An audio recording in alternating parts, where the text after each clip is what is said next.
Hare Krishna. So today we'll discuss about Sri Chaitanya Mahaprabhu's teachings to Sanatan Goswami. Yesterday we discussed about Sri Chaitanya Mahaprabhu's teachings to Srila Rupa Goswami. Sri Chaitanya Mahaprabhu went to Vrindavan, and then when he was returning, he stopped in Prayag, and there he met Srila Rupa Goswami. And then from Prayag, he went to Varanasi, Kashi, and there he met Srila Sanatan Goswami. Yesterday I mentioned that I will briefly discuss about Srila Sanatan Goswami today, because when you speak about Rupa Goswami, you cannot really separate Sanatan Goswami from him. Like they're so intimately connected, not only as brothers, but also as devotees of Sri Chaitanya Mahaprabhu. So Sanatan Goswami is the elder brother, Rupa Goswami is younger, and both of them were involved in the ministry of the ruler of Bengal at that time, the Muslim ruler Hussain Shah. And Rupa Goswami left, and Sanatan Goswami also lost all interest in mundane affairs. So Sanatan Goswami stopped going to the court. So King Hussain Shah wanted to find out why. I mean, he sent message, and Sanatan Goswami responded saying that he was not well. So Hussain Shah sent the royal physician to check him, and the physician came back and said, well, it's fine, there was nothing wrong with him. So then Hussain Shah himself came to Sanatan Goswami's house, and he found that Sanatan Goswami, along with a group of Brahmanas, were discussing about Krishna Katha, consulting Srimad Bhagavatam. So he asked, what's the matter? You said that you are not well, and the physician reported that you are perfectly all right, and now I come here and I see that you are just sitting with other Brahmanas and discussing religious matter. So then Sanatan Goswami said, yes, physically I am all right, but mentally I am becoming sick. Then then King said, okay, but still keep coming to the court. He said, look, I don't have any interest in managing the royal affairs.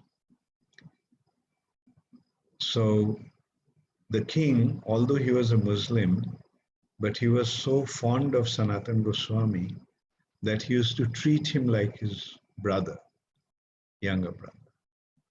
And he said, look, your elder brother is a bandit. He just goes to places, plunder people, loot them, and kill people. So you are the one who is actually maintaining the kingdom, the affairs of the kingdom. So if you don't come to the court, then what's going to happen? But still Sanatan Goswami insisted that, look, please let me retire. I'm not interested in these affairs anymore. Then Hussain Shah told, okay, I'm going to Orissa to fight with King Prataprudra, so you come with me. Sanatan Goswami declined. He said, look, you're just going there to give trouble to the Lord. I don't want to be a party to that. I don't want to go. The King Hussain Shah became so angry with him, he immediately ordered his guards, bodyguards, to arrest him and put him in prison. And he said that when I come back after the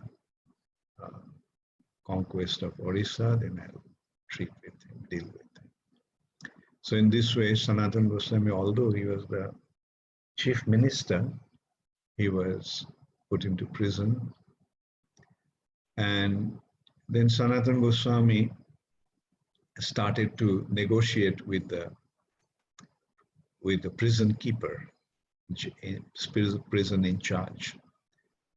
And he started to tell him that, look, I have taken a path of religiosity, path of dharma. Actually, I want to go to Makkah, and I have lost all interest. So you release me. And so he said that, look, I can release you, but what the king will do to me. Then Sanatan Goswami said, look, you release me, I'll give you 7,000 gold coins.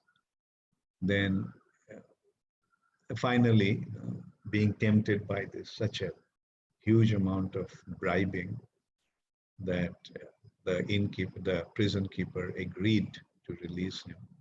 And Sanatan Goswami told him there's a device that he can follow, that he would tell everybody that Sanatan Goswami went with chained up, he went to the bank of the river to pass stool, and then he fell into the river, and although he looked around but couldn't find him, and he must have drowned because he was all chained.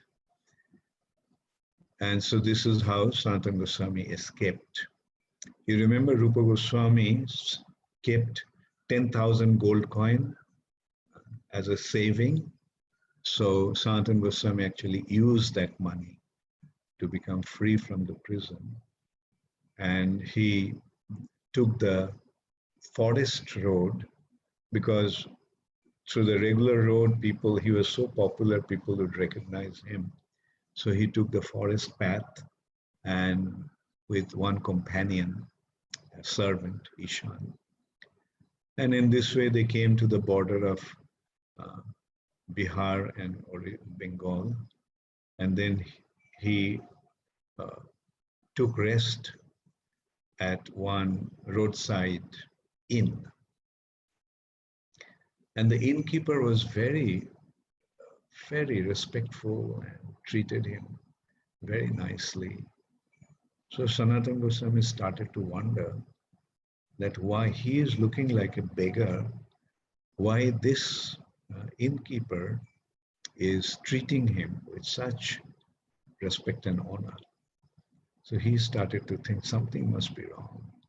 So he already told his servant not to carry anything with him, not to take any money.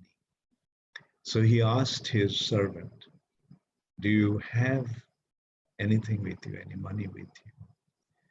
And he said, yes, I am carrying 7 gold coins. So Sanatan Goswami said, oh, give it to me. So he went and gave that money to the innkeeper. And he said that, look, this is the money I have with me, so you take it. So then the innkeeper admitted that he had an astrologer who can, through astrological calculation, he can figure out how much money one is carrying. So he knew that he was carrying 8 gold coins, and that's why he thought of killing him that night and take the money from him. So he said that now I can see that you are a very saintly person, so you keep the money with you, I don't want it. But Sanatan Goswami said, look, these gold coins are like a bunch of snakes, poisonous snakes, and they can bite at any time and cause me to die. So please take them, I don't need it. And then he went to and Sanatan Goswami said, please, with your men, let me go across the mountain, because that passage was very difficult. So in this way, the innkeeper agreed to take him across the mountain help him to go across the mountain. And so he went back to his servant, Ishan, and asked him, so Ishan, do you still have any more money with you? Ishan said, yes, I have 1 gold coin still. He said, okay, you take that and go back home. So now Sanatan Goswami started to travel alone. And he came to a place called Ghazipur, and he was sitting on the bank of the Ganges.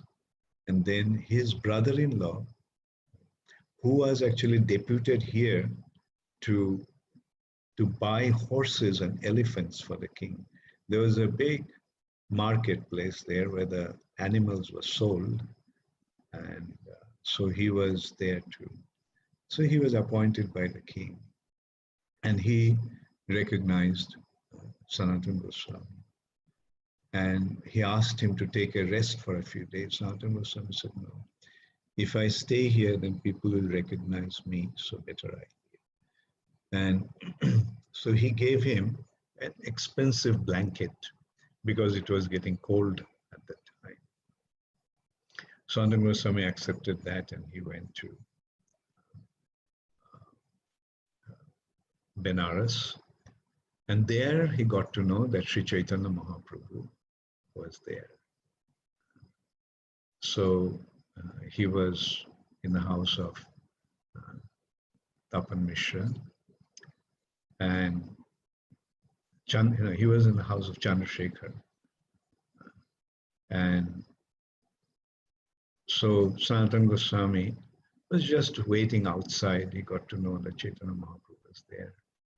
So Chaitanya Mahaprabhu told him that go and, he asked Tapan Mishra actually, like go and see, there is a Vaishnava outside, so ask him to come in.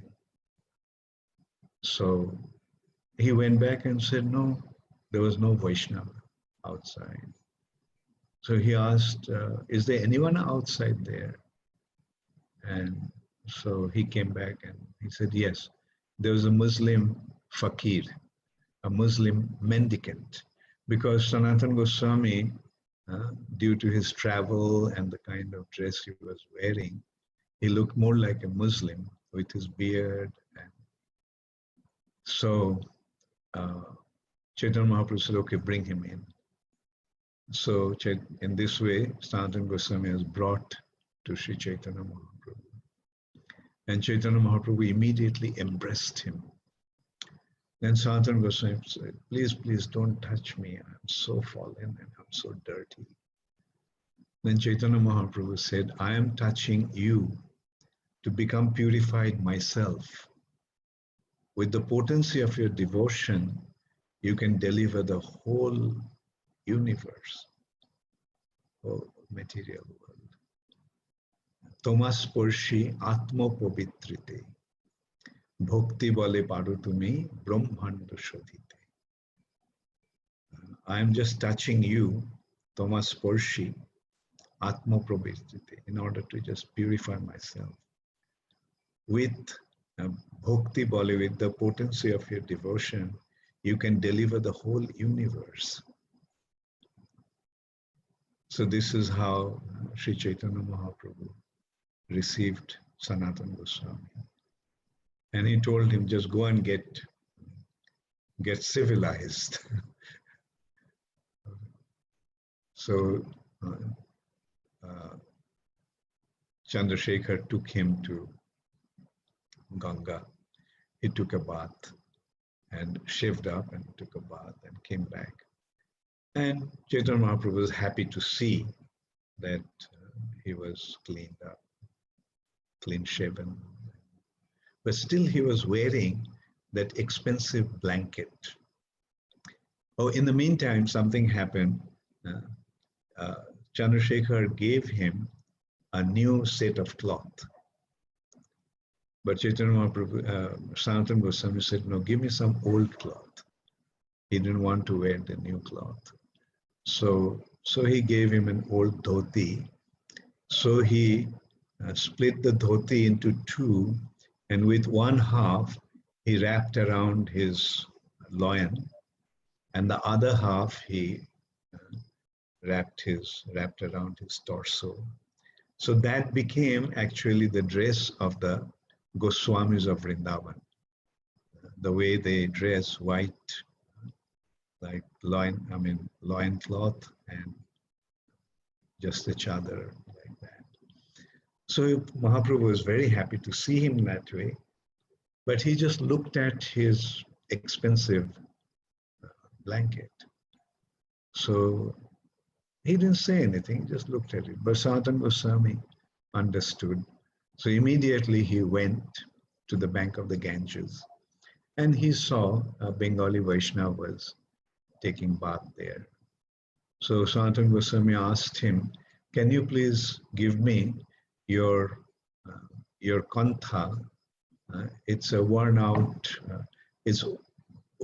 clothes stitched together for the winter time called kantha. So in exchange of this, so that person thought that he was joking with him. So he said, from your appearance, it looks like a gentleman. Then why are you making such a dirty joke with me? So Chaitanya Mahaprabhu said, no, Sanatan Goswami said, no, I actually mean it. Please take it. So then taking that worn out old rag, so he went back. And this time Chaitanya Mahaprabhu was very pleased with him. He said, Krishna is an expert physician. So when he's curing your disease, why would he leave any trace of that disease? Like the disease of material attachments. So why he would leave? He's cured you, but this was the last bit that was a little bit of that disease may have been there, so he cured it also.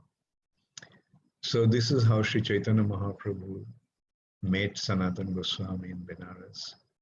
Then he instructed him for 7 days.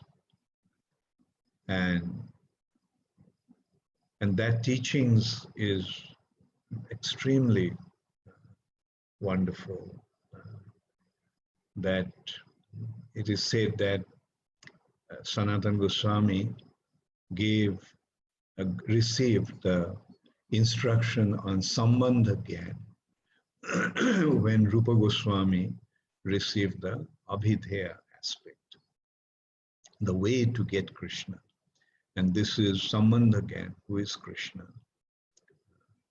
And so he started with the identity of a living entity.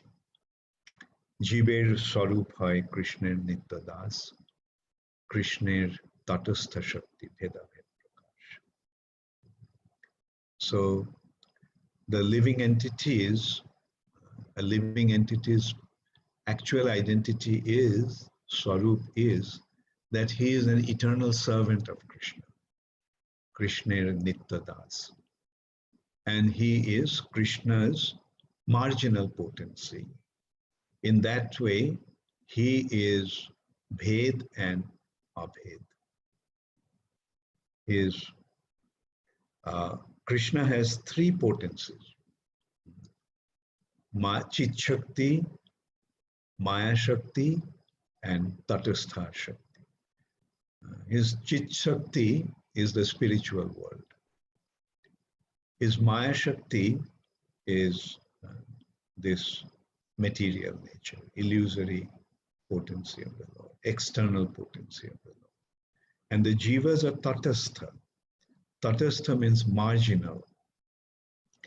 The identity of a margin is that on this side it's Krishna's internal potency, and on the other side is Krishna's external potency. And being marginal, a living entity has the liberty or freedom to be on either of these potencies.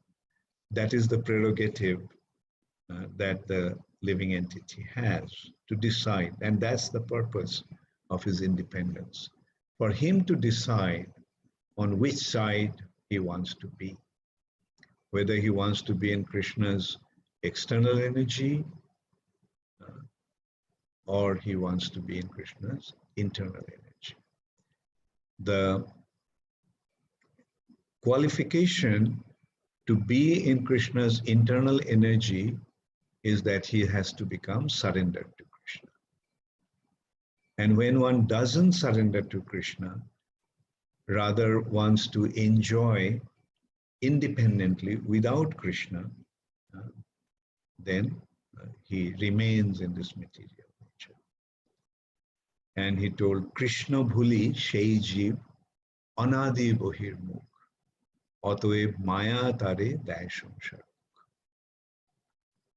When a living entity, a conditioned soul, forgets Krishna.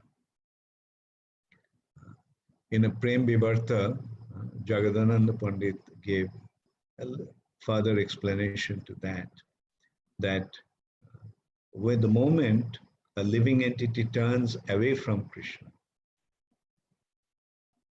Krishna bohir mukh hoiya bhogovancha kare, nikotastha maya tare japotiya dhare. When a living entity just turns his face away from Krishna, and since the living entities are very minute, he can project his consciousness just onto one point. So when he turns away from Krishna, he looks into Krishna's external potency. Krishna bohir mukh hoiya. Bohir mukh, mukh means face. There are antarmukh and bohir mukh, towards Krishna or away from Krishna. The moment he looks away from Krishna, what is away from Krishna? Krishna's external energy, inferior energy. And a jiva, a living entity, is from Krishna's superior energy. But material nature is Krishna's inferior energy. Therefore, a living entity who is superior naturally develops a tendency to lord over the inferior energy.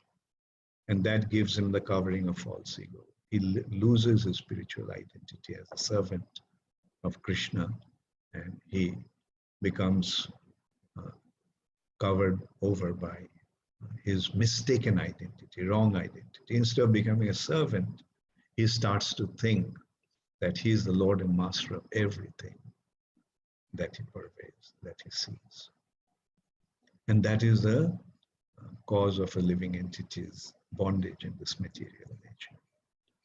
The first covering is the covering of false ego. Then with intelligence, he begins to plan how he is going to exploit this material nature. Second covering. And then through mind, his consciousness constantly flows towards the material direction. And this is how a living entity becomes entrapped in this material nature. And this Maya is Krishna's own potency.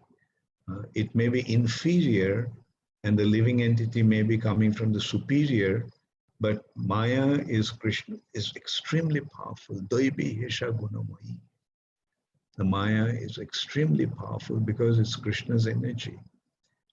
And living entities are minute. Therefore, when the living entity comes in under the influence of Maya, he gets he loses his spiritual identity completely, and he becomes entrapped in this illusory influence of Maya. And he begins to identify his gross and subtle body to be his self. And he thinks that with his body, through his senses, he is going to enjoy here. And that is the way a living entity becomes conditioned or trapped or entangled and bound in this material nature. Daivi Hesha Gunamayi Mama Maya Durattaya. But then again, Krishna is saying, Mame vaji prapaddante mayam tarantite. So when one surrenders unto Krishna, then he can become free from the illusory energy of the Maya. So Sanatan Goswami then told him that a living entity doesn't have any knowledge about Krishna. Maya mukdho jiver nahi shatak Krishna can. Sataha means spontaneously, on his own, by his own. A living entity on his own cannot have the knowledge about Krishna. Therefore, in order to deliver the conditioned souls, Krishna has given the Vedas and Puranas. Maya mukdha jiver nahi shatta Krishna can. Jeev uddharite Krishna koila Veda Puran. He gave the Vedas and Purans in order to deliver the living entities. So, so that is why the only way a living entity can be delivered from this bondage of this material nature, when he becomes exposed to the wisdom that has been given by Krishna in the Vedas and Puranas. But here also the other consideration is that in order to receive the or in order to get the understanding, proper understanding of the Vedas and Puranas, one needs a teacher. That's what Chaitanya Mahaprabhu pointed out to Rupa Goswami. Brahmanda Brahmite Kono Bhagavan Jeev Guru Krishna Prasade Paye Bhakti Lata Beach. Although the Vedas and Puranas there, but one can receive the seed of devotional creeper, Bhakti Lata, only when one comes across a bona fide spiritual master by the mercy of Krishna. So the Vedas are there, Puranas are there, the scriptures are there, these transcendental books with transcendental knowledge are there, but this knowledge can be revealed only when one comes across a bona fide spiritual master. In India, we can see that, like so many people are studying the Vedas and Puranas. They are such experts in their studies. They memorize, there are people that have memorized all those scriptures, but they are not, they didn't get the proper understanding. Most of them are impersonalists. Most of them are bewildered by Mayavad, philosophy of Shankaracharya. Why? Because they haven't come across a bona fide spiritual master. That's why the most important consideration is to come across a qualified teacher who can reveal the scriptures.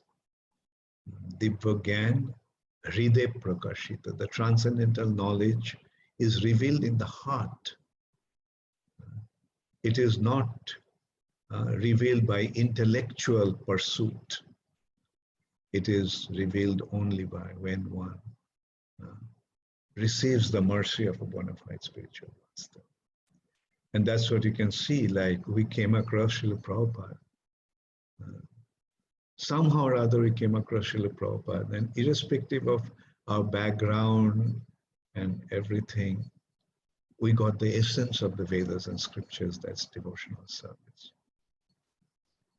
And that is what Chaitanya Mahaprabhu is giving us. And what is that knowledge? The knowledge is coming into three aspects, Sanatan Goswami pointing out. Sambandha, Abhidheya, and Prayojana. Sambandha. Sambandha means to understand Krishna and becoming aware of one's relationship with Krishna. Who is Krishna? He is the Supreme Personality of Godhead. That is the most important thing to understand. Krishna is the Supreme Personality of God, Bhagavan. That Advaita Tattva, the transcendental, non-dual, spiritual reality, can be perceived in three different ways. Brahmeti, Paramatmeti, Bhagavaniti Sabhati. Brahman, the spiritual light, which is the bodily effulgence of Krishna, which is the cause of the entire material manifestation. And that light, actually, this is the transcendental light, the light of, it's a spiritual light. And that light actually enlightens the entire spiritual sky. The material nature is, material world is lit up by the rays of the sun, whereas the spiritual sky is lit up eternally. There is no darkness in the spiritual world. That light is the Brahma Jyoti, or bodily effulgence of Krishna. And the localized aspect of Krishna, Paramatma, is Krishna's expansion. And Bhagavan is his original identity. The personality, as Prabhupada pointed, as Prabhupada translated, as supreme personality of Godhead. The supreme, he is the supreme. There is nothing above him, and nothing is equal to him. And he is the cause of all causes. He is also the cause of Brahma Jyoti. He is the cause of Super Soul. Even he is the cause of all the incarnations. That is Krishna. Krishnastu Bhagavan Swayam. So that is Sambandha aspect. And Abhidheya, how to develop the relationship with Krishna. The means to develop the relationship with Krishna, and that means is bhakti. Not by any other means that is possible. Na medhaya na bahuna shrutena. Jame vaisha brinute tena labha. Vibrinute tena sha. Not by any other means, not by austerities, not by penance, not by studying of the Vedas, not by intellectual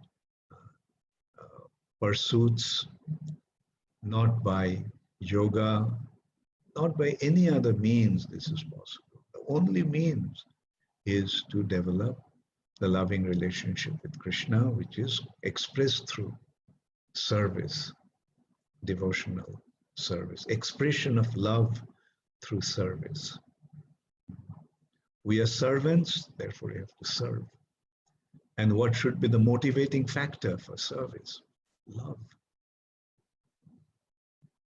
So, and then why should one endeavor to become connected to Krishna through devotional service? Because prem, the Prayojana, Sambandha, Abhidheya, and Prayojana. And that need is joy. We all want ananda. And we can receive that ananda, joy, simply by being connected to Krishna. Because Krishna is anandamaya, therefore just by being connected to Krishna, one also becomes anandamaya. So, in this way, Sanatan Goswami revealed the essential teachings of the Vedas. Ultimate consideration of Vedas are coming to these three aspects. Sambandha, Krishna, Abhidheya, devotional service, Prayojana, Ananda. And who is Krishna? Ete changsha kalapungsha Krishnastu Bhagavan Swayam. That is the identity of Krishna. Krishna is not an incarnation. Rather, Krishna is the source of all incarnations. In Bhagavatam, 24 incarnations have been mentioned. And then it says, Avatara hi asankhayo. There are innumerable incarnations of the Lord. But Krishna's to Bhagavan Swayam. All those incarnations are Krishna's expansions. Ete changsha kala pungsha. They are angsa, Krishna's parts, and kala, parts of the parts. But Krishna's to Bhagavan Swayam. Krishna is the supreme personality of Godhead. And in this way, Krishna identity is established. And then Krishna, the original personality of Godhead, Krishna resides in Vrindavan. The original personality of Krishna is the son of Nanda Maharaj. Aradha Bhagavan Brajeshu Tanai. The supreme worshipable personality of Godhead is the son of Nanda Maharaj, the king of the Braja, Brajeshu Tanai. Stadhamo Vrindavanam, and his abode is Vrindavan. Not the Krishna of Dwarka, not the Krishna, the son of Vasudeva and Devaki, specifically the son of Nanda Maharaj and Mother Jashoda, the Krishna of Vrindavan. And in Vrindavan, Krishna's first expansion is Balaram, his Vilas Vigraha. Same, Balaram and Krishna, same, only the bodily complexion is different. Krishna is sham. Krishna's bodily complexion is like blue sapphire, Indra Nilamani, or Ghana sham. But Balaram's complexion is milk white.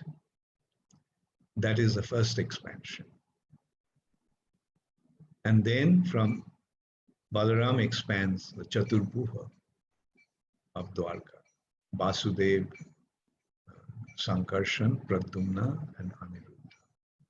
The son of Devaki and Vasudev is of Dwarka or Mathura is Vasudev Krishna. And then Balaram expands as Sankarshan, and then Pradyumna and Aniruddha. So in this way, then the further expansion, like Narayans of Vaikuntha, further expansions in order to create the material nature, Vishnu, Mahavishnu, Garbhodakshayi Vishnu, and Kshirodakshayi Vishnu. So in this way, Krishna is expanding. And then Sanatan Goswami explained about all these innumerable incarnations fall in 6 categories. 6 categories. First is Purushavatars, Vishnu. Vishnu lying in causal ocean. From his breathing, from even every pore of his body, the universe, that bubbles that are generated in the causal ocean are the universes. Innumerable universes are coming out from his body. Then he expands himself as Garbhodakshayi Vishnu and enters into each of these universes, fills up the universe with the water from his body. Just as one sweats, similarly the water came from Vishnu's body, and therefore it's called Swedavadi, sweat water. And he lies there in that water, on the bed of Ananta Shesha. From his navel sprouts one lotus. Brahma is situated in on that lotus. And this is how the universal creation begins. And then he enters in the heart of every living entity and also in the heart of every single atom as Kshirodakshaya Vishnu, who is lying in the milk ocean. These are the Purusha avatars. Then Leela avatars, the Lord performs his pastimes, various pastimes, as Matsya, Kurma, Varaha, Ram, Nrsimha. These are his Leela avatars. Then Guna avatars, the Lord controls or monitors the three modes of material nature: goodness, passion, and ignorance. And they are the Guna avatars. As Brahma, he controls the mode of passion. As Vishnu, he controls the mode of goodness. And as Mahesh, controls the mode of ignorance. Three Guna avatars. Then there are four Yugas: Satyayug, Tretayug, Dwapar and Kali Yug. In four Yugas, he appears as four Yuga avatars, as Sheta, Rakta, Krishna, and Pita. Sheta, Rakta, Tatha, Pita, Idaning Krishna Tangata. Gargamuni pointed out that in four Yugas, this personality appears in assuming four different complexions. In Satyayuga, in white complexion; in Treta Yuga, reddish complexion; in Dwapar Yuga, in darkish complexion; and in Kali Yuga, molten golden or yellowish complexion. So this is how the Lord manifests himself in four Yugas as Yuga avatars. Then in a day of Brahma, there are 14 Manus. And during that reign of each Manu, the Lord manifests himself as Manvanta avatar.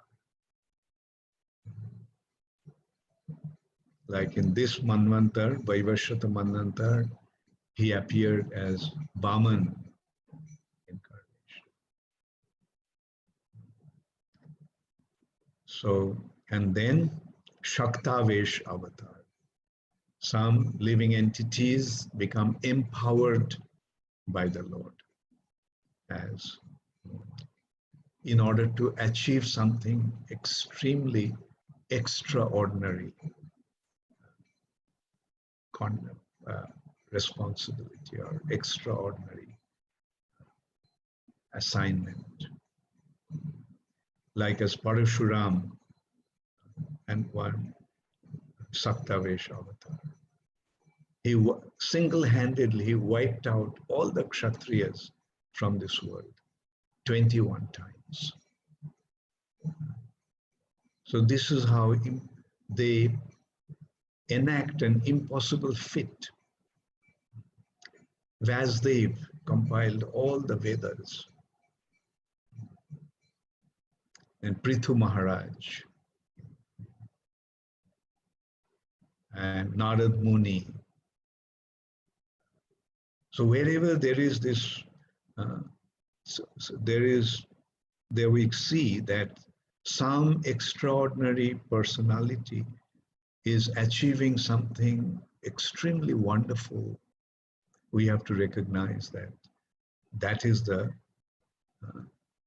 display of display of being empowered by the Lord. So this is how Sanatan Goswami mentioned about the 6 categories of incarnations: Purushavatar, Leelavatar, Gunavatar, Yugavatar, Manvantar avatar, and Shaktavesh avatar. So this is the basic summary, I can say, of Sanat Chaitanya Mahaprabhu's teachings to Sanatan Goswami. Srila Sanatan Goswami Prabhupada ki jai, Gaur Premanande Hari. Does anybody have any? I'll say first, I'll ask Jayadita Maharaj, do you have any comment, please?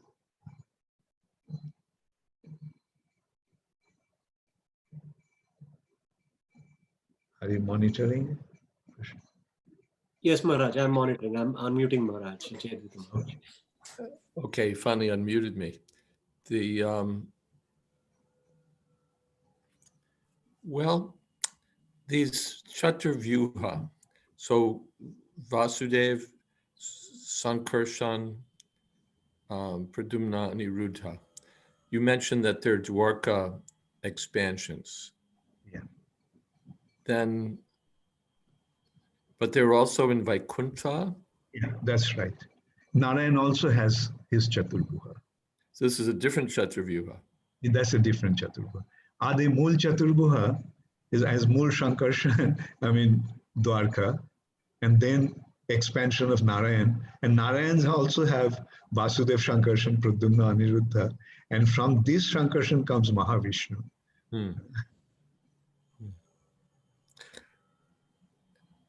And the Chaturvyuha in Dwarka, they don't expand further except for Balaram. They're expansions of Balaram. From Balaram comes this Chaturbhuha in Dwarka. And then do they expand further? Yeah, then, well, actually expand, yeah, say for example, in Vaikuntha, Vasudev is becoming Narayan, right?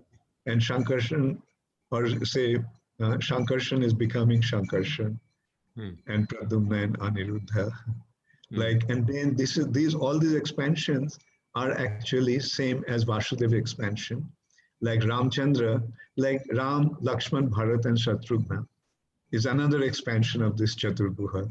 Ram is Vasudev, Lakshman is Sankarshan, and Bharat and Shatrugna, Pradyumna and Aniruddha.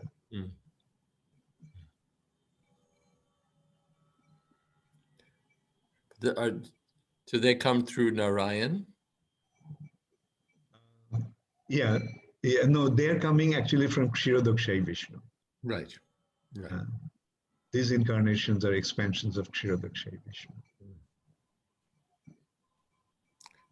Thank you, Maharaj. Thank you, Maharaj. Hare Krishna. Hare Krishna.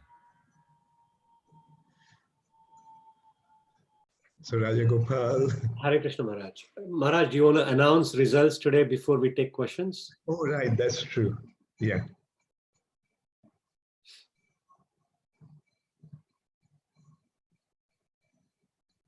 So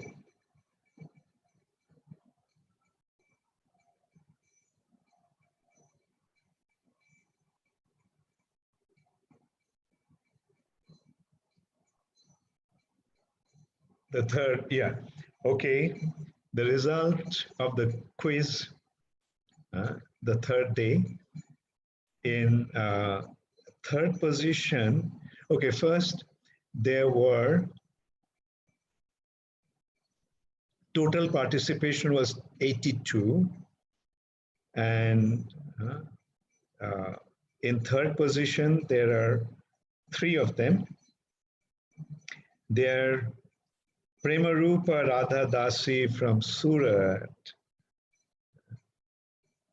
then Satvik Saraf also from Surat, and Bansidhari Gopal Das from Charlotte.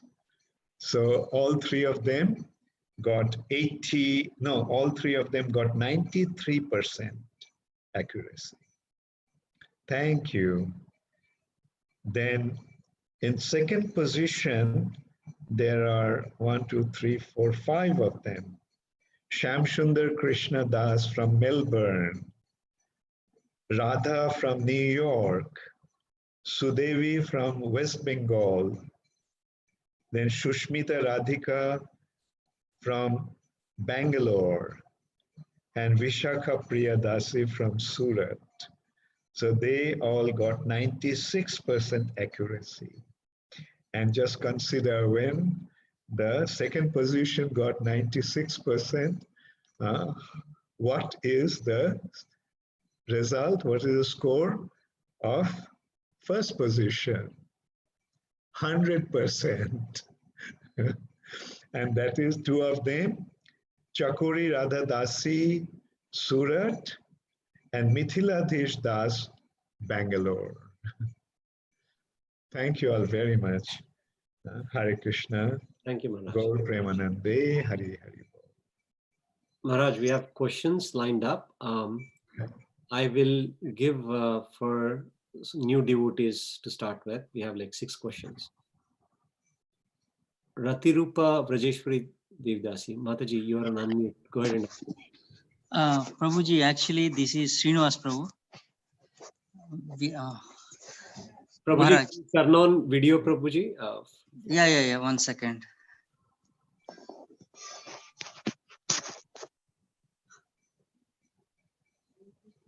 Yeah, can you see me?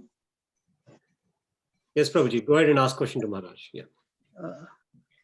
Hare Krishna, Guru Maharaj, thank you for the nice lecture about today's Sanatan Goswami.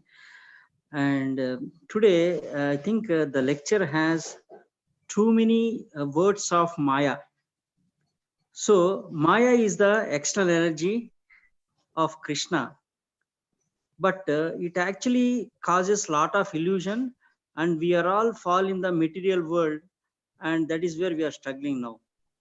Then why our holy place, the Mayapur, is kept as a Mayapur actually? Yeah, a Is there good any point. reason? Very good point. Very good point. You see, Maya has got 2 aspects also. Like one is Mahamaya and the other is Jogomaya. You see, as Mahamaya, she punishes the living entities, those who have become averse to Krishna. She is Durga. She punishes the demons or the living entities, those who have become inimical towards Krishna. And as Jogomaya, she actually is assisting Krishna in his pastimes, right? And so those who are non-devotees, she is Mahamaya. Those who are devotees, she is Jogomaya. As Mahamaya, she is punishing the living entities, and as Jogomaya, she is helping the living entities to go to Krishna, right? And Mayapur, you may have seen, the place where Chaitanya Mahaprabhu appeared is called Jogopit, the actual seat of Jogomaya, where Chaitanya Mahaprabhu appeared.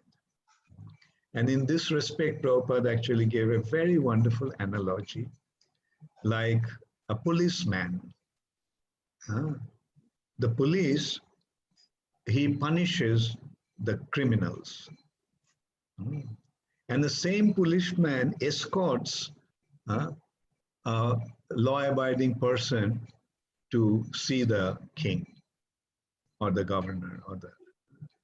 So same policeman, to the miscreants, he is in one way, and to the law-abiding citizen, he is in another way. So that is how Jogomaya and Mahamaya. So Mayapur, it is a seat of Jogomaya, right? Okay, Thank you, Srinivas. thank you, Maharaj. Hare Krishna. Hare Krishna. Maharaj, we have Guru Gaurang Prabhu as well. Okay. Yeah. Guru Gaurang Prabhu, do you want to ask a question? Let me unmute you.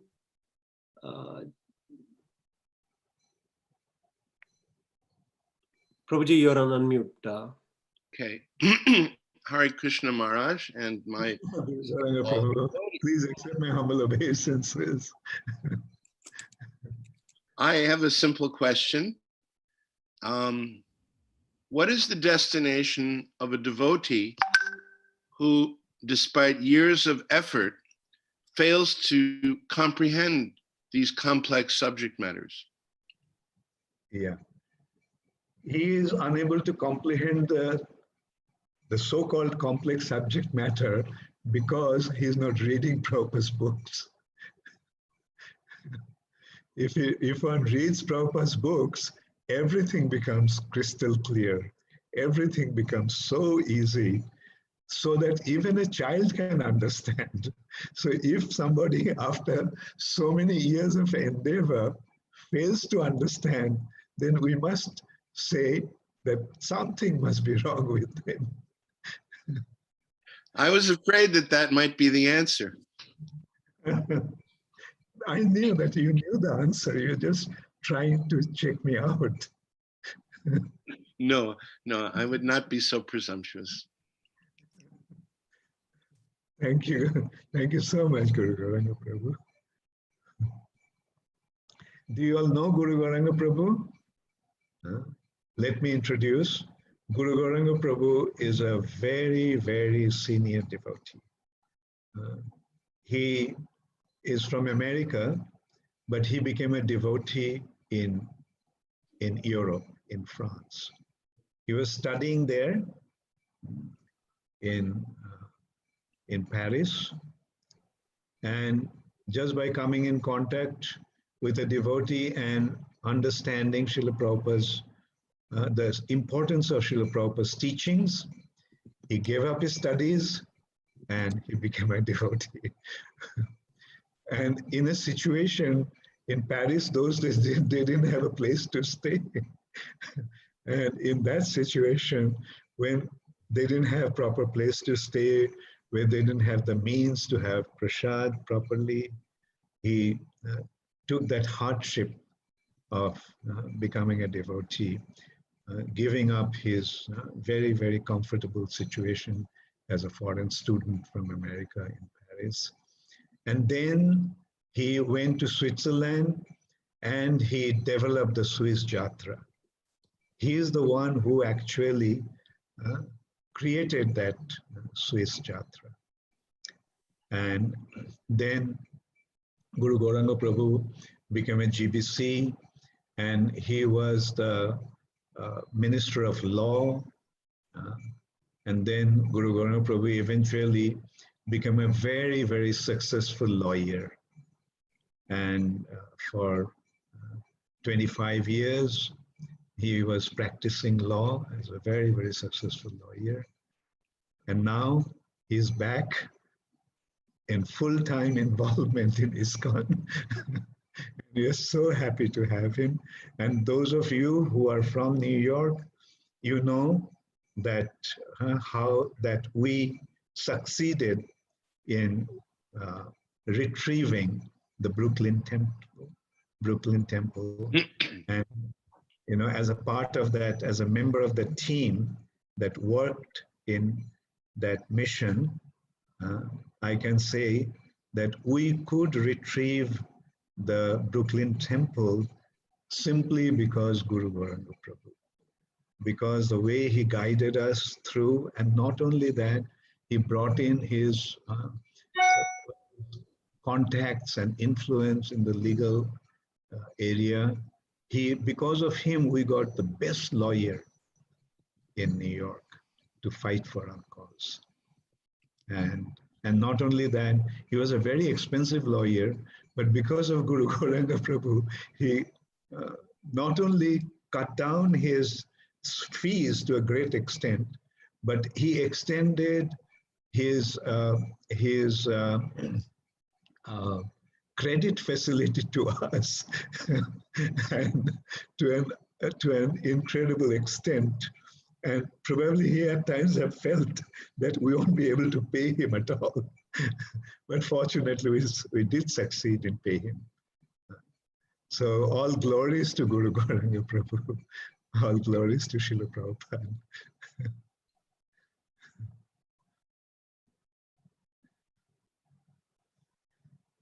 Hare Krishna, Rajagopal. Hare Krishna Maharaj. We have questions.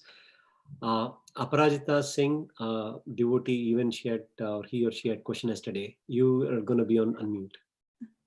Okay, Aparajita. Hare Krishna Maharaj, thank you so much for a wonderful class. Dandavat Pranam. My mother had a question actually.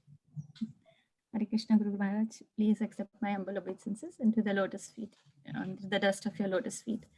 Maharaj, I have two questions, but second I will ask only if we have time. But first question is, Maharaj, that you mentioned living entities might be coming from a superior platform. Still, they are not that powerful in front of Krishna's inferior energy. So Maharaj, can you elaborate on living entities coming like from superior platform? Very good. Very good question. Very good question. Okay, this has been explained through an example, this point. See, a spark. Spark is fire, right? But the spark is minute. So as soon as the spark comes out of the fire, it loses its fiery quality. And next to the fire is heap of ash. And falling into the ash, what was fire at one time, that speck of inflammable object, becomes ash, right? Originally it was fire, but because it became separated from fire, it lost its fiery qualities. And falling into the heap of ash, it has become ash. Similarly, we are spiritual, but because we are minute, the moment we become separated from Krishna, we come across this material nature and we become a part of the material nature. We become materialized. We begin to identify ourselves with our material bodies. So that is what happens. Now the question is, how can that speck of inflammable particle that used to be fire at one time can become fire again? Let that go back to fire, let that become connected to fire again, and it will become fire, right? So that's why for the living entities, the way to get back to or regain his spiritual identity is simply to re-establish his relationship with Krishna, and he'll become situated in spiritual identity. All right. Second question I was wanted to ask is, Maharaj, that after Kali Yuga ends and everything finishes, are we going to have again all the 4 yugas, and again Krishna will come? Kali Yuga after 427,000 years, Kalki Avatar will come and wipe out all the miscreants of the age of Kali, and he'll simply protect the devotees, and with the devotees, Satyuga Yuga will begin again. And Maharaj, Krishna will perform same pastimes? But by Prabhupada's mercy, Satyuga Yuga will be again being established, going to be established for 10,000 years. In the middle of the age of Kali, practically at the beginning of the age of Kali. That is Prabhupada's mercy.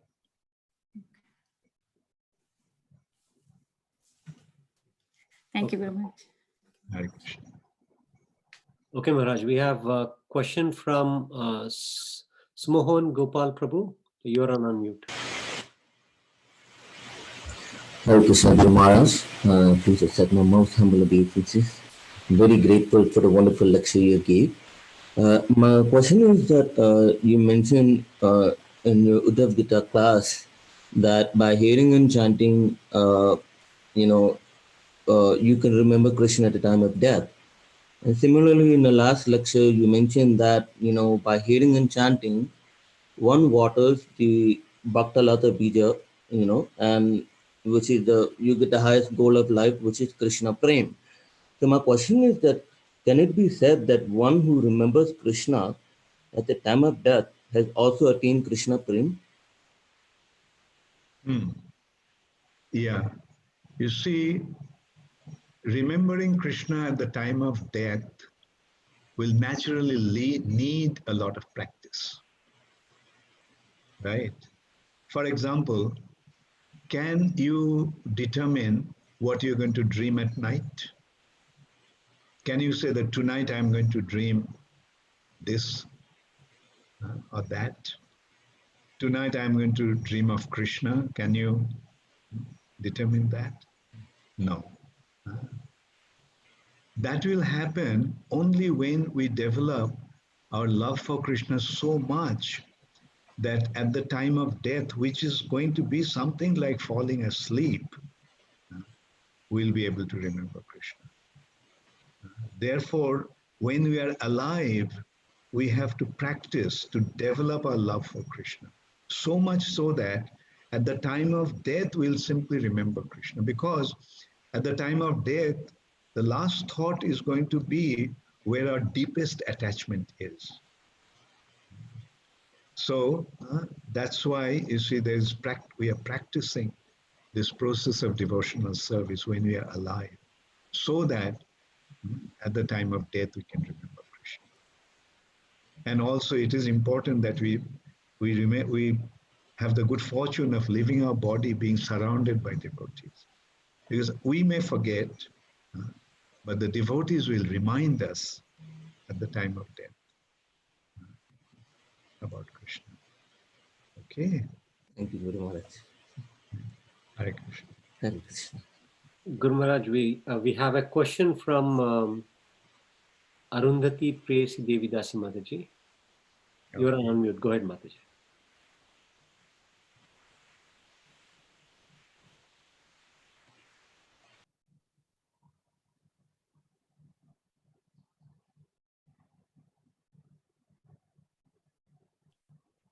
Mataji, you there? Sorry, you are on unmute. Can you hear me now, Prabhu? Yes, Mataji. Go ahead. You're live. Go ahead. Ask question to Maharaj. Hare Krishna, Guru Maharaj. Please accept my humble obeisances at your lotus feet. Wonderful class, Maharaj. I have a question on the Chaturvyuhas, Maharaj. You explained two Chaturvyuhas, right? One is expansion of Balram. And first one I missed, Maharaj. Do you mind elaborating on that, please? Yeah, you see, the first Chaturbhuha is in Dwarka, right? You see, Krishna leaves Mathura, leaves Vrindavan, goes to Mathura to kill Kamsa, right? Now that Krishna is Vasudeva, right? And there in Dwarka, Balaram is Shankarshan, and then Pradyumna and Aniruddha in Dwarka. So these are the original Chaturbhuha. And then there is expansion of Krishna in Vaikuntha as Narayan. All right. And there also there is a Chaturbhuha. Narayan also has a Chaturbhuha of Vasudev, Shankarshan, Pradyumna, and Aniruddha. Right? And then, so these are the two. One is in Dwarka Chaturbhuha, and the other is in Vaikuntha Chaturbhuha. Okay. Yes, Thank you. Thank you so much, Maharaj. Hare Krishna. Maharaj, we have, time is 9:10, Maharaj. We still have 7 more questions. Okay, go ahead. Okay. Ravi and Srivalli Mataji, Prabhuji, you're on mute. Please go ahead and ask the question. Hare Krishna, Guru Maharaj. Dhanavad pranams. This is Srivalli from Thailand. My question is, we talked about yesterday, super soul in your heart. It's passive and watching our soul. What is the role of the super soul when the soul is migrating, transmigrating from one body to another body? Yeah, the super soul goes with that soul, right? The subtle body carries the soul to the next body. And the super soul also goes with the subtle, with the soul. That's how it remembers what happens in the past life. That's how the super soul remembers what the soul has done, the karma. Yeah, right. Super soul knows everything. Super soul knows everything that everybody has done. So that is Krishna. His inconceivable potency. Thank you. Hare Krishna. Maharaj, we have questions from Umesh Prabhu. Prabhuji, you're on unmute. Go ahead. Dandavat Guru Maharaj. Wonderful lecture. Guru Maharaj, you were talking about the Shaktavesh avatar. Is it possible that Srila Prabhupada could be one of them? Yes, no doubt about that. Otherwise, how can one achieve what Srila Prabhupada did? Can anybody ever achieve anything like that in the past, in this field? No. Just consider, Christianity took 1,000 years to kind of get its foot. I mean, not 500 years to get its footing. Same thing with Islam.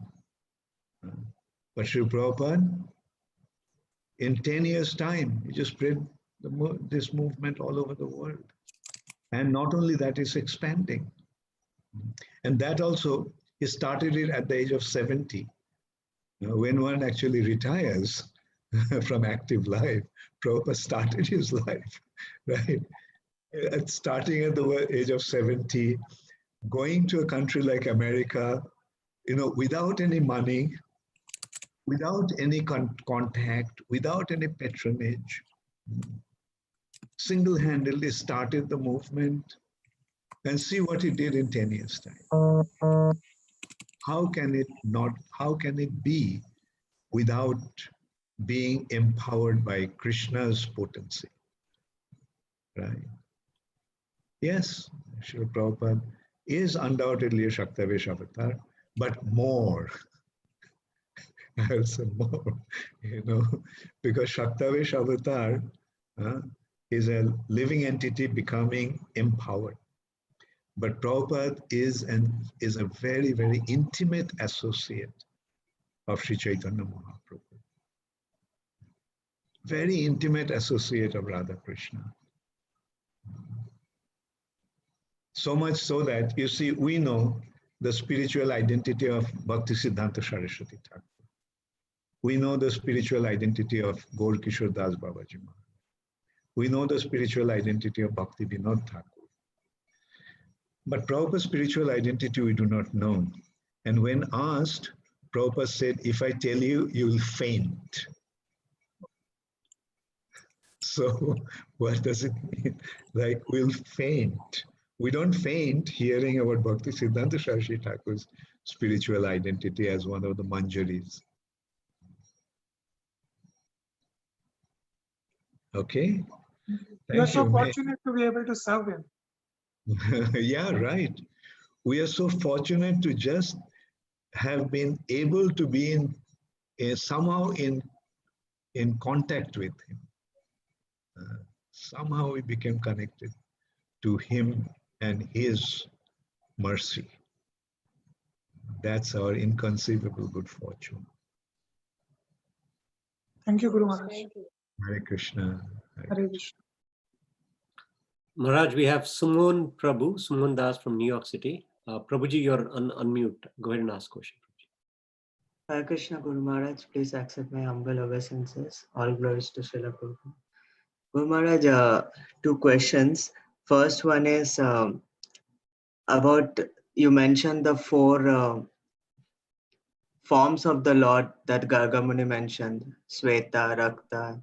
So does this cycle happens like every kalpa? I mean, yeah. Pita from Mahaprabhu appears in every kalpa. Chaitanya Mahaprabhu comes only once in a day of Brahma. When Krishna comes, revealing his Braja Leela, then in that following Kali Yuga, Radha and Krishna combining together as Chaitanya Mahaprabhu comes. That happens only once in a day of Brahma. On the 28th Chaturjuga of Vaivashvata Manvantar, in that Dwapar Yuga, Krishna comes with Radharani and reveals his Braja Leela. And in the following Kali Yuga,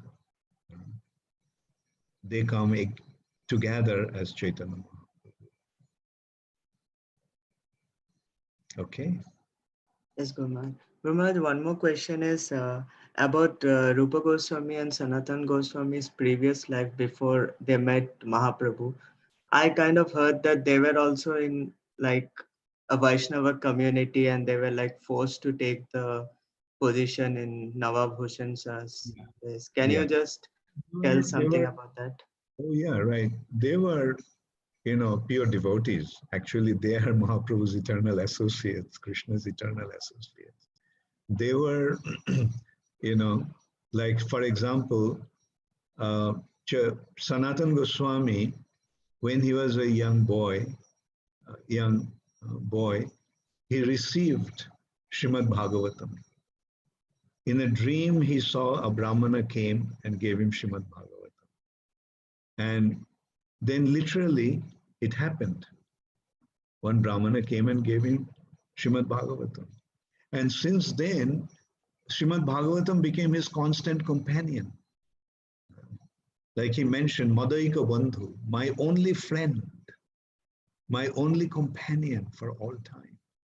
So we can see, like how absorbed he must have been in Krishna consciousness, even from his childhood. Not childhood, maybe he was a little grown up at that time. And then where they used to live, they created Radha Kund, they created Vrindavan, they created Shyam Kund, Radha Kund, Govardhan. So we can see like how absorbed they must have been, in Krishna consciousness. And then you see like King Hussain Shah became aware of their brilliance and decided to have them as his ministers.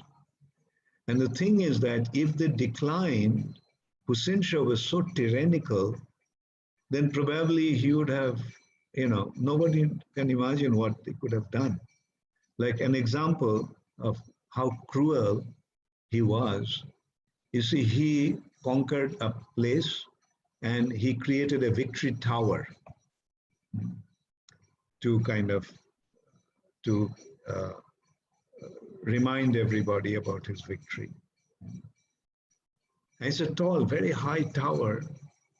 And when it was completed, he was inspecting that, and the architect was with him, and he came across one small little defect in the structure. And he picked up the architect and threw him from top of that tower, killed him. So you see, this is how, tyrannical he was. So that's why you can well imagine if they didn't accept his offer, what he could have done to them. That's why they accepted it. But they, of course, maintained their spiritual life. Okay, Suman, thank you. Hare Krishna. Maharaj, we will have 6 more questions. I thought you, at that time, you said 7, and I answered already 3 or 4, and you still have 6. There are new questions. There are new questions that have come up, Maharaj. Okay. 9:20. So I would want to know how you want to account. Well, I can. What about you all? Like, I can give another 15 minutes. Okay. All right. Okay, Maharaj. We have Sharon Hamilton Mataji. She's Sharanagati, initiated name. Mataji, you are unmute. Okay. Am I unmuted? Yes, I'm unmuted. Okay. Good evening. Good evening, and thank you so much for this wonderful retreat. So nice to be connected with you. Glories to Srila Prabhupada.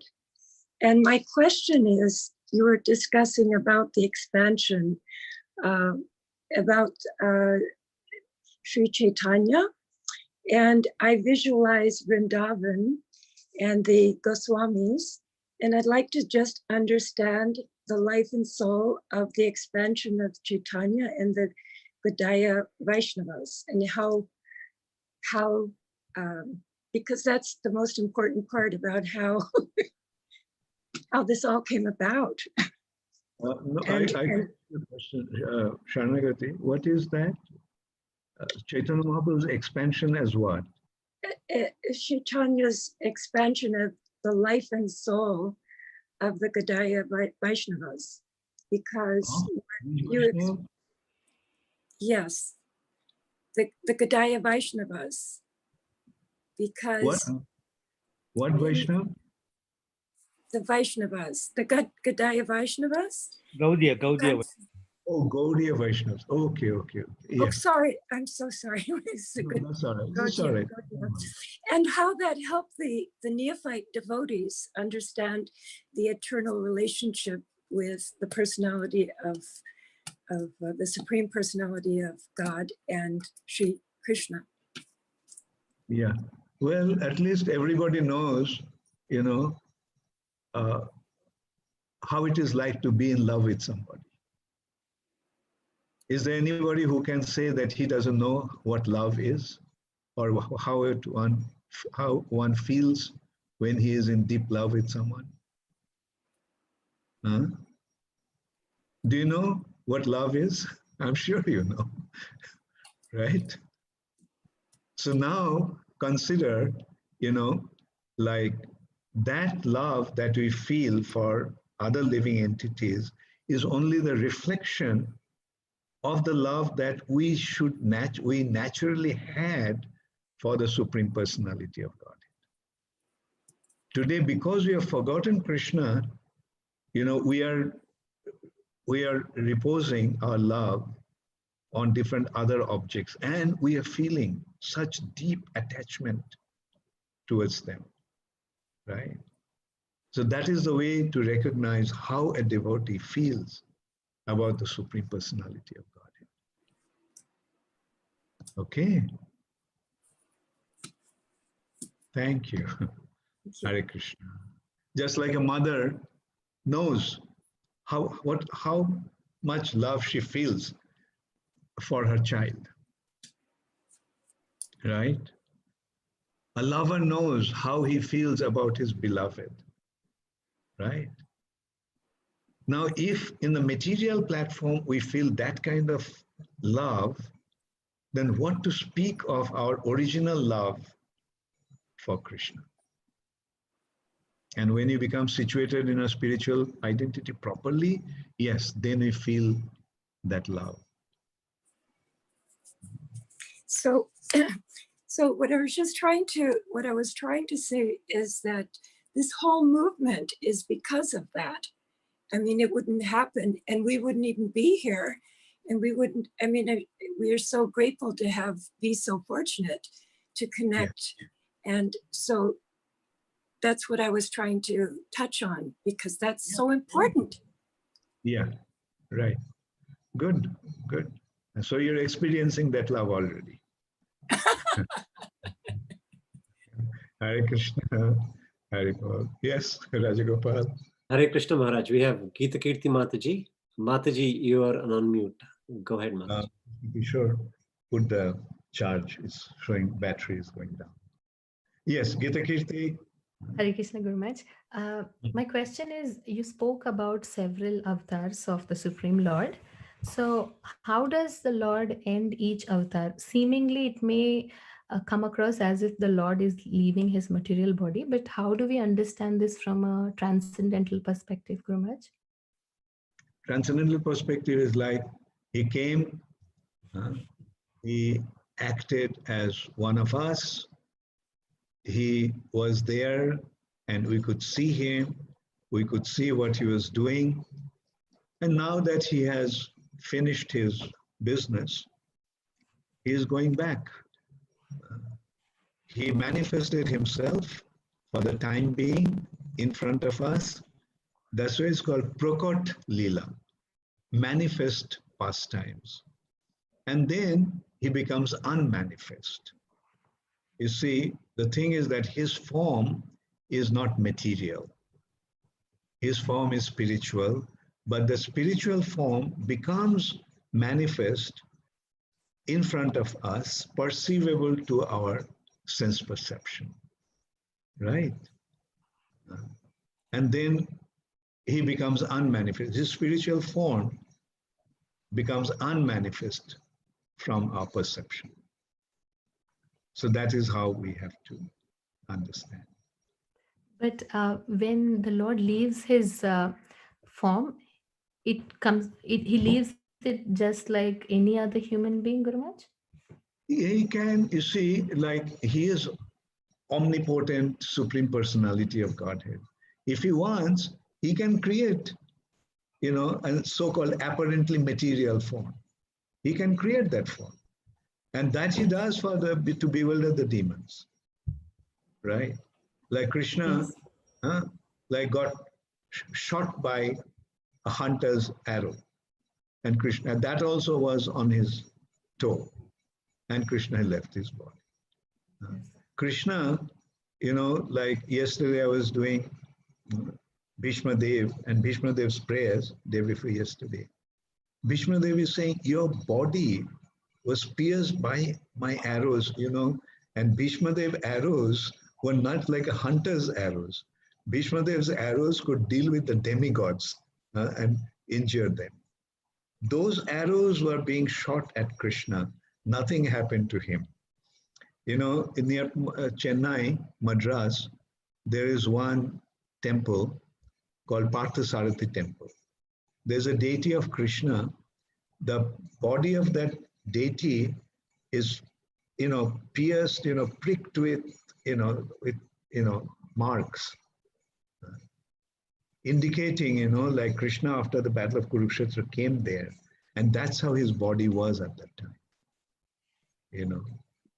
So, and Krishna just by being, even an ordinary person died, being hit by an arrow on his toe, and Krishna died. So this is how Krishna performs his pastimes. Krishna performs his pastimes in such a way that his love for the devotees increases, or his devotees' love for him increases, and his demons' disbelief in him increases. Right? Demons find the reason, oh, see, finally, we have seen he was an ordinary person. See, he died being hit by a hunter. Yes. All right. Thank you. Thank you. Hare Krishna. Maharaj, we have Ajay Govind Prabhu. Prabhuji, you are on mute. Hare Krishna Guru Maharaj, please accept my humble obeisances. My humble obeisances to Jīvera Svarūpa Maharaj also. Thank you for your Maharaj, my question is that you were talking about the relationship one should maintain is with Krishna, who is from Goloka, not the one, the son of Nand Maharaj, not the one who is son of Vasudeva. So how do we understand that? Because if we see the Leela, Krishna take birth at Devaki and Vasudeva, and then same Krishna goes to Nand Maharaj. So how do we understand that? Understand what? That one should try to maintain the love for Krishna, who is son of Nand Maharaj. Okay. So you see, it's a matter of seeing him in different areas, right? In that respect, I mean, we can consider that the High Court judge, in the court, he is the honorable judge. In the club, he is Justice so-and-so to his friends. And at home, he has a relationship with his wife, mother, children, and so forth. Same person in three different areas is seen in three different ways by the people there, right? So similarly, is the same Krishna in three different areas performing his pastimes in that way. It's the same, that's how we have to see. It's not that, that, well, I love Krishna of Vrindavan, but I don't love Krishna of Dwarka. No, that's, my attachment may be to Krishna, and I may cry when Krishna leaves Vrindavan, just the gopis did. When Krishna left Vrindavan, they were crying. They wouldn't let Krishna go. But when they met Krishna in Kurukshetra, although it's the Krishna of Dwarka, but their feeling was the same love for that Krishna. So it's the same person, we have to, like, just as, we love Krishna, does it mean that we don't love Lord Ramchandra? We love. Yeah. Right. We are simply seeing him performing different pastimes in different areas. Sure. Thank you, Guru Maharaj. Rajagopal, next. We have Sureshwar Shyam Prabhu. You are on unmute, Prabhuji. Hare Krishna, Guru Maharaj. Thank you, Maharaj, for the nice class. Maharaj, my question is, in Purusha avatars, it is nothing but Lord Vishnu. And in Guna avatar also, we have Brahma, Vishnu, and Mahesh. So is there any relationship, Maharaj, between the Purusha avatara Vishnu and the Guna avatara Vishnu? Okay, yes. Difference in the sense, difference of expansion. See, the Purusha avatar is creating this material nature, manifesting the material world, right? And that Vishnu, as Gunavatar, is functioning in this material nature after it has been created. So here he is, we have to understand that he is an expansion of Vishnu. He is a part of the demigods, actually. He is seen as a demigod, this Vishnu. Although he's Vishnu, he's maintaining it, functioning within that structure. All right? Okay, Guru Maharaj. Thank you very much, Maharaj. Hare Krishna. Maharaj, we have Dhananjay Krishna Prabhu. I know we have 1 minute, so let's we can wrap up. Yeah, And okay. Yeah. Dhananjay Krishna Prabhu, you're on unmute. Hare Krishna Guru Maharaj, please accept my humble obeisances on your lotus feet. Wonderful class we have. We're enjoying very much. And thank you for that. Actually, Radha has a question. And she's very happy to hear second position from your lotus mouth. Thank you very much. Hare Krishna Guru Maharaj, please take my humble obeisances.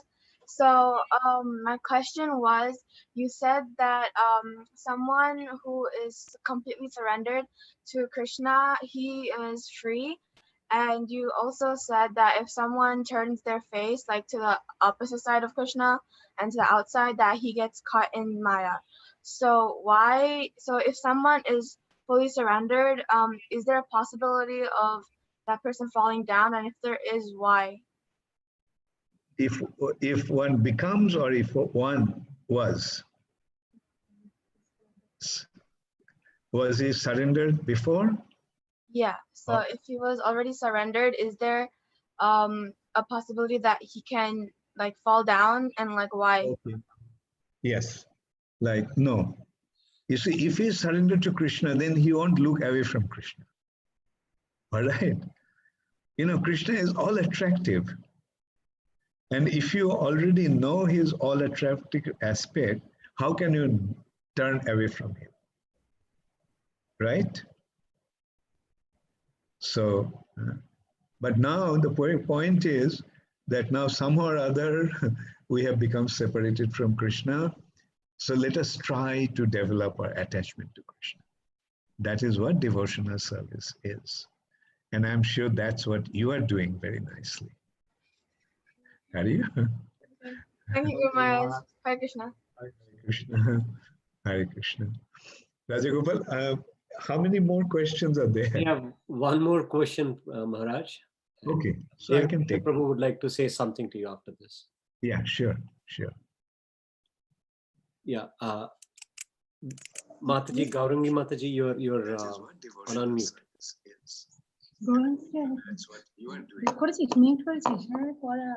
Hare Krishna, Hare Krishna Guru Maharaj, please accept my humble obeisances.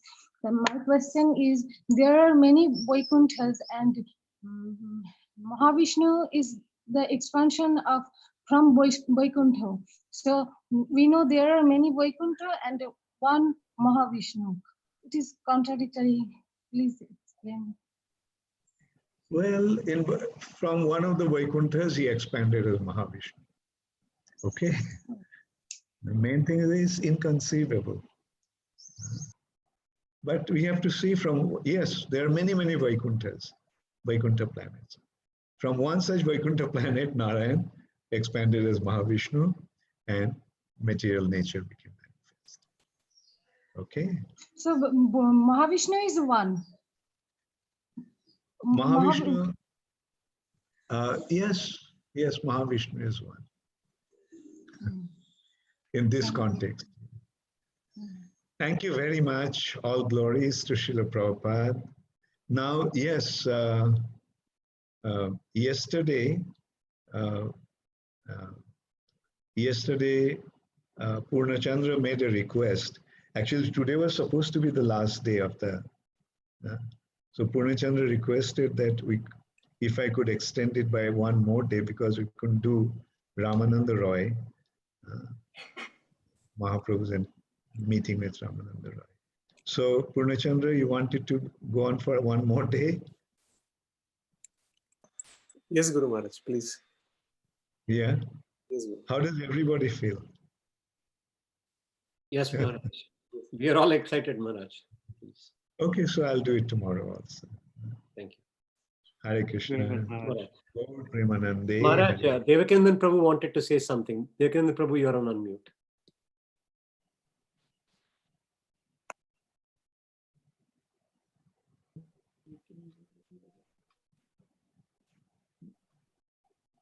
Devakanandan Prabhu, you are on unmute now. Hare Krishna. Hare Krishna, Devakanandan Prabhu. Maharaj, pranam, koti koti pranam. Hare Krishna. My desire is fulfilled. Every time this retreat came, the point of retreat with you, and I remember asking Purnachandra Prabhu few times that can you please request Maharaj to speak on Chaitanya Mahaprabhu's pastimes. So this time, by the divine arrangement, you picked that topic, and it was very nourishing to my heart. I'm sure it nourished so many other hearts. We were looking forward for your Vapu and Vani both. But it happened actually more or less through virtual connectivity by the wonderful arrangement of our dear Madhupati Prabhu and all the wonderful Vaishnavas. So I really wanted to say that we're really eternally indebted to you, Maharaj, for sharing Chaitanya Mahaprabhu's pastimes. Just like Srila Prabhupada's books make everything so simple, your divine words coming through those teachings also make things very simple. Devotees touched, their hearts are touched, and thank you. We're eternally grateful to you, Maharaj. Thank you so much.